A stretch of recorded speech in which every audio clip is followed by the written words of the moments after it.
রেনাস orchard থেকে নিয়ে আসা কতগুলো সুইট লেমন দিয়ে আজকে আমি হোমমেড লেমনেড বানাবো। খুব ভালো হয় এটা খেতে। আর তার জন্য কতগুলো লেবু নিয়েছি, এই লেবুগুলো দিয়ে বানাবো। আর একটা লেবু থেকে আমি কিছুটা জেস্ট বের করে নেব, 1 চামচ মতো।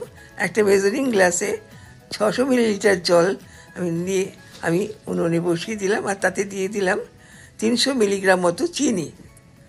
এই চিনি দিয়ে আমি রস করবো না, চিনিটা গলে গেলে আমি লেমন জেস্টটা মিশিয়ে এটা নামিয়ে নেব, আর এটাকে ঠান্ডা হতে দেব।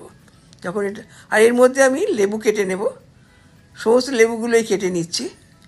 নিয়ে তারপরে কাটা হয়ে গেলে আমি লেবুগুলো সমস্ত কুইজারে ঘুরিয়ে আর রস বের করে নেব। সমস্ত লেবুগুলো ঘুরিয়ে রস বের করে নেওয়ার পরে দেখলাম বেশ কিছুটা রস হয়েছে, সেটা আমি একটা জারের মধ্যে ঢেলে দিচ্ছি। আর এবার তার সঙ্গে মিশিয়ে দিচ্ছি চিনির রস, যেটা ঠান্ডা হয়ে গেছে, আর মিশিয়ে দিচ্ছি কিছুটা ঠান্ডা জল। এবার আমি এটা পরিবেশন করার জন্যে একটা গ্লাসে ঢেলে দিচ্ছি, আর তার সঙ্গে দিয়ে দিচ্ছি একটা স্ট্র। সেই সঙ্গে, যদিও এখন শীতকাল, এখানে খুব ঠান্ডা, তবু সাজাবার জন্যে কয়েকটা আইস কিউব আমি এর মধ্যে দিয়ে দিলাম। খেতে খুব চমৎকার হয়েছে।